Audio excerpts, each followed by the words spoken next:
Este tema es sobre la ley del péndulo. Es una ley que nos rige a todos los seres humanos y creo que todos nos podemos dar cuenta de esta ley, la conocemos, ya que podemos observar que después de un momento o un tiempo de pasividad, viene un tiempo de actividad. Después de un tiempo de dolor viene el placer, y así se va moviendo el péndulo. Es el movimiento pendular de un lado para el otro, y después de que vino la actividad, el péndulo volvió al otro lado y se pasó a la pasividad de vuelta. Del dolor se pasa al placer y del placer al dolor, y así vivimos nuestra vida de un lado al otro del péndulo. Está la decadencia a un lado también y el esplendor del otro, y todo en nuestras vidas va a estar oscilando así, y no solo nuestras vidas, sino a todos los niveles. Los imperios, por ejemplo, viene el momento de esplendor de un gran imperio, cuando el imperio está al lado, digamos, positivo, por decirle así, del péndulo, y alcanza su mayor esplendor. Y después, cuando el péndulo se va al otro lado, viene la decadencia de ese imperio y surge otro nuevo imperio que estaba al otro lado del péndulo, que estaba en la decadencia, y empieza a surgir en su esplendor para reemplazar el imperio anterior. Y llega un momento que vuelve el péndulo al otro lado, y ese imperio que en un momento fue lleno de esplendor, ahora es decadencia. Y así sucesivamente. Lo vemos también con el materialismo y el espiritualismo, que son el por ahí mal llamado espiritualismo, digamos espiritualismo fanático religioso. Entonces, una persona, por ejemplo, materialista, por cualquier detalle, por ejemplo, está próximo a la muerte y se vuelve religioso de repente, por miedo a la muerte, tal vez, y se pasa para el otro lado, para el fanatismo religioso.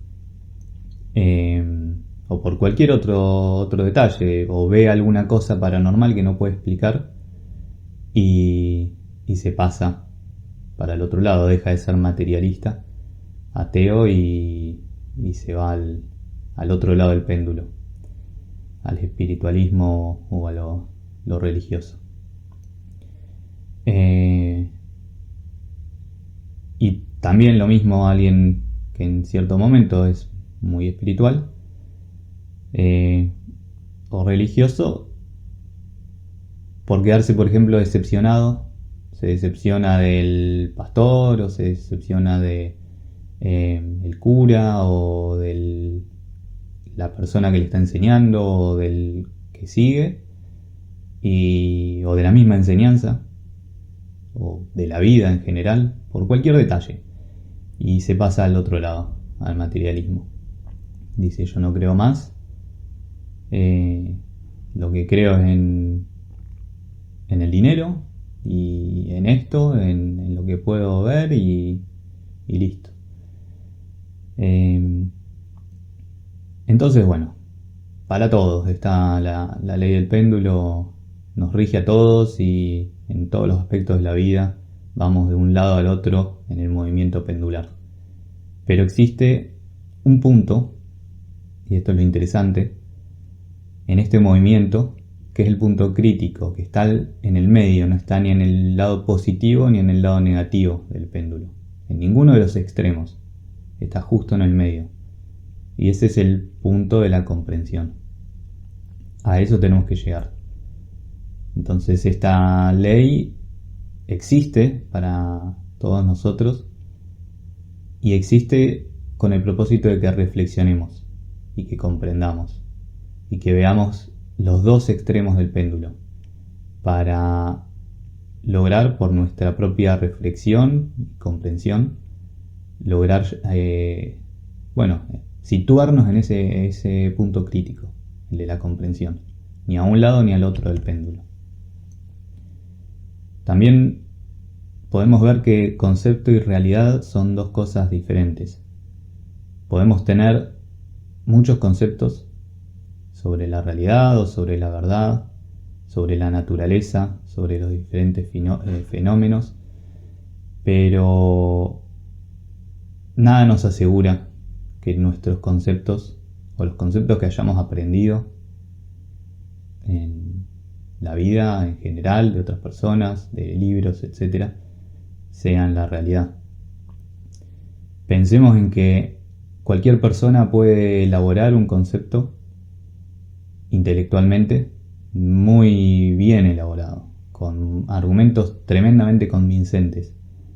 Y nosotros leemos ese concepto o lo escuchamos o nos lo explican y parece la verdad, parece la realidad, porque está muy bien estructurado, muy bien elaborado y intelectualmente no tiene fallas. Pero después viene otra persona y elabora un concepto también tremendamente bien elaborado intelectualmente, pero que refuta ese concepto que anteriormente nosotros habíamos visto como la verdad, o como que tal fenómeno de la vida o de la naturaleza es así. Y de repente viene otro y lo refuta, dice que no, que es lo contrario, y con la misma lógica, con la misma utilizando las mismas técnicas de argumentación muy bien hechas, por lo general con palabras complicadas. Se suele utilizar palabras muy complicadas para tapar la ignorancia, pero entonces así vemos que de concepto en concepto, y conceptos todos muy bien hechos y muy convincentes, se combaten unos a otros. Entonces, ¿qué queda para nosotros? ¿Cuál es la verdad? ¿Cuál concepto era el correcto? Y lo peor es que tendemos a pensar que esos conceptos son realidad. Y decimos, no, bueno, estábamos como humanidad o como sociedad o científicos o lo que sea, estábamos equivocados, pero ahora sí ya se descubrió que esto es así. Estamos avanzando. Entonces, ¿y dónde está la verdad? Entonces tenemos que derrumbar nuestros propios conceptos. Son las paredes en las que está metido, encerrado nuestro ser. Y también hay conceptos sobre el espíritu y sobre la materia, y nos forjamos un montón de esos conceptos. Prácticamente todo lo que sabemos del espíritu y de materia son conceptos. Lo peor de todo es que gastamos nuestro tiempo y nuestra energía en discutir sobre eso, en aprender sobre eso, en darle vueltas a la cabeza con eso y discutir también, tratar de meterle nuestros conceptos a otras personas y otras personas meter sus conceptos a nosotros. Entonces, qué pérdida de tiempo y de energía. Lo que pasa es que la mente no puede saber nada sobre el espíritu ni sobre la materia. La mente no alcanza a saber eso. El único que puede saber eso es el ser, llegar a la verdad, llegar al fondo de las cosas. Y el espíritu es el ser y solo a sí mismo puede conocerse. Entonces, ¿cómo hacemos desde la mente para llegar a comprender estas cosas? Y no podemos, porque la mente no conoce la verdad. Nunca la ha conocido y por eso no la puede reconocer. Aun si la mente viera la verdad, no la reconocería, porque nunca la ha conocido. El único que lo conoce es el ser.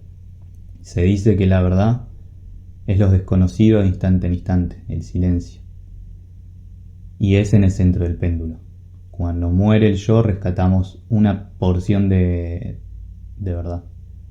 Todo nuestro ser está metido, embutido en nuestros defectos, en nuestros yoes.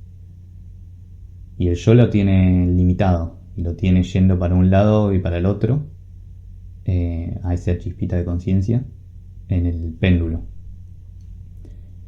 Y nos hace ir a los extremos, nuestros defectos psicológicos, nuestro yo. Cuando muere el yo, se rescata la conciencia, esa porción de verdad. Y nos podemos situar en el medio del péndulo.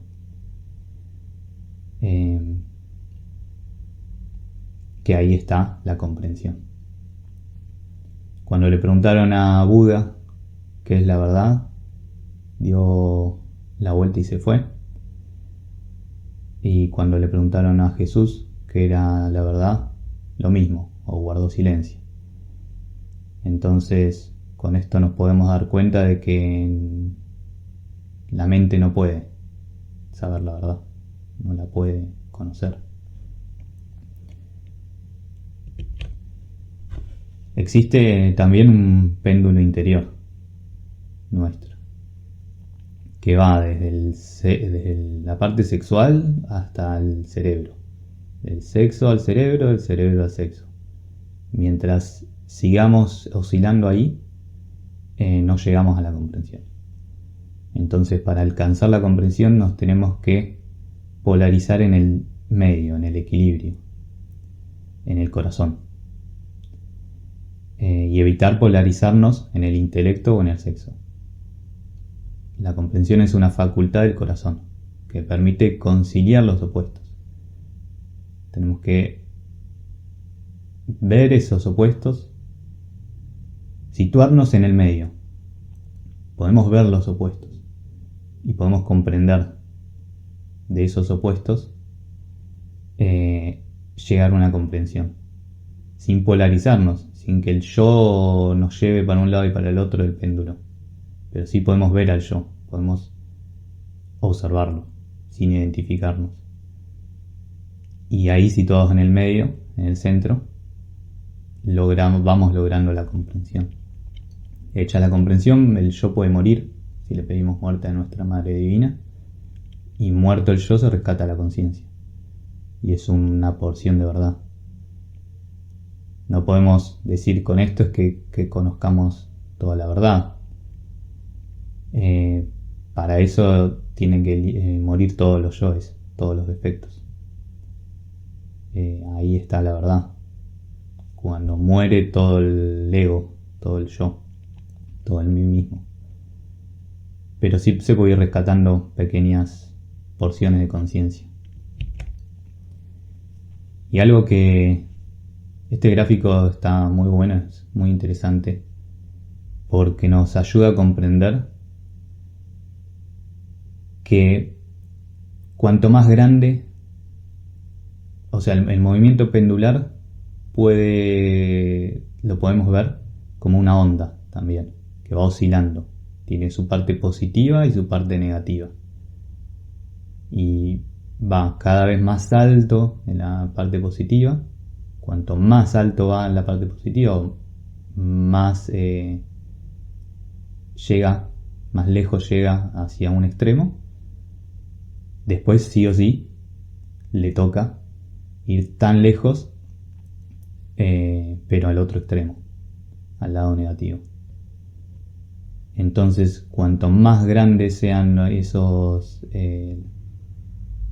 subidas, más grandes van a ser las bajadas. Entonces, y la línea del medio es la verdad, donde no hay ni subidas ni bajadas.